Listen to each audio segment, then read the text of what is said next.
Assalamualaikum warahmatullahi wabarakatuh. Selamat berjumpa kembali anak-anak di pertemuan kedua semester genap ini.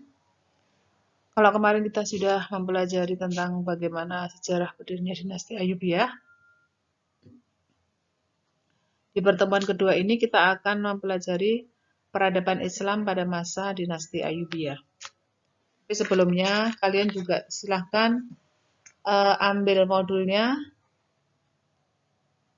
Kalian buka modul halaman 6 sampai dengan halaman 11.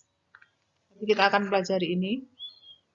Jadi jangan hanya terpaku dengan apa yang saya sampaikan, tapi tolong juga dibaca modulnya ya. Anak-anak, saya ulangi, kita akan mempelajari peradaban Islam pada masa dinasti Ayyubiyah. Apa saja kemajuan-kemajuan yang sudah dicapai oleh Salahuddin Al-Ayyubi sebagai pendiri dinasti Ayyubiyah kala itu?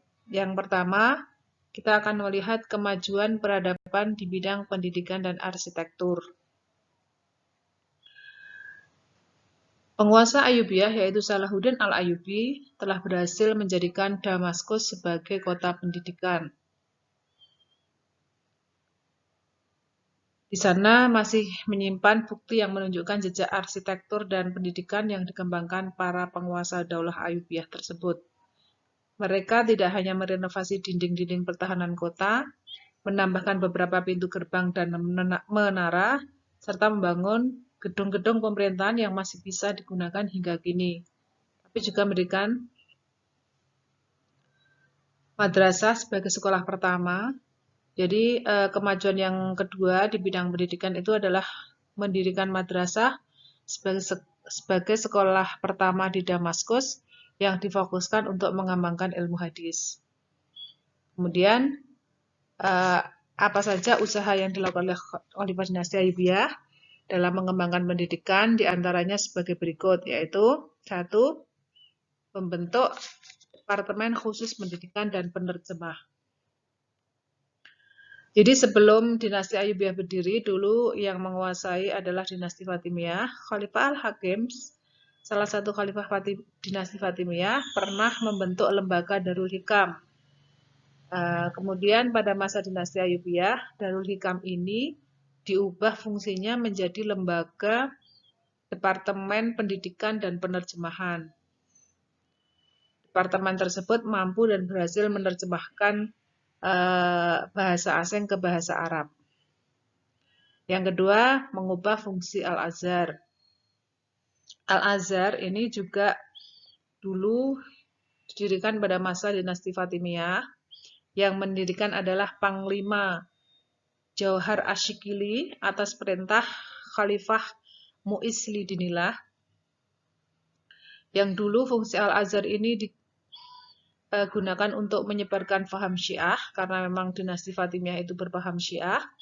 Tapi kemudian pada masa dinasti Ayyubiyah diubah fungsinya untuk menyebarkan faham Sunni, karena dinasti Ayyubiyah ini bermadzhab Sunni.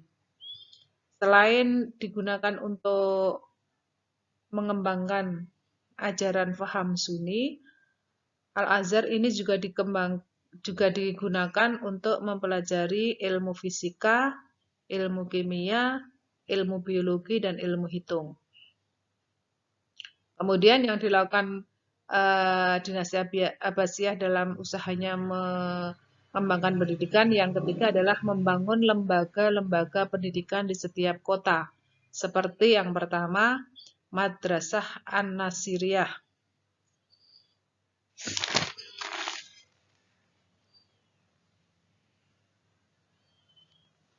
Madrasah ini dikonsentrasikan sebagai tempat pendidikan bermadzhab Syafi'i atau bermadzhab Sunni. Kemudian yang kedua, Madrasah As-Salahiyah. Ini juga sama, madrasah ini digunakan untuk mengembangkan pendidikan bermadzhab Syafi'i atau bermadzhab Sunni. Yang ketiga, Madrasah As-Sawhiyah. Madrasah As-Sahwiyah dibangun sebagai pusat pengajaran 4 mazhab hukum dalam sebuah lembaga madrasah. Di sini penguasa Ayyubiyah telah berhasil menjadikan Damaskus sebagai kota pendidikan. Kemudian yang keempat, Darul Hadis Al-Kamilah. Darul Hadis Al-Kamilah ini dibangun sebagai pusat pengajaran hadis dan ilmu hadis yang mengajarkan pokok-pokok hukum yang secara umum terdapat di berbagai mazhab hukum Sunni. Yang kelima, Madrasah Zahiriyah. Pada masa Sultan Malik Az-Zahir, Madrasah Az-Zahiriyah tumbuh menjadi pusat perkembangan dan penyebaran ilmu pengetahuan terbesar di Aleppo. Yang keenam, Madrasah Kamiliyah. Madrasah Kamiliyah ini bukan hanya sebagai tempat bagi para pencari ilmu pada masa itu, tetapi juga menyediakan keramah tamahan bagi orang-orang yang singgah, khususnya mereka yang membutuhkan. Pemerintah kota setempat waktu itu memberikan makanan dan minuman gratis. Inilah usaha-usaha penguasa dinasti Ayyubiyah dalam mengembangkan pendidikan saat itu. Selain membangun madrasah-madrasah di berbagai kota, Salahuddin Al-Ayyubi juga memfungsikan Rumah Sakit An-Nuri sebagai tempat pengobatan sekaligus sebagai tempat untuk sekolah kedokteran. Pada bangunan monumen-monumen, penguasa Daulah Ayyubiyah menorehkan seni melukis indah, sehingga menjadi daya tarik para ahli paleografi atau ahli ilmu tulisan kuno. Sejak saat itu, diperkirakan seni kaligrafi atau khat Arab gaya Kufi muncul dan berkembang. Kaligrafi gaya Kufi kemudian diperbaharui dan melahirkan gaya kaligrafi Naskhi.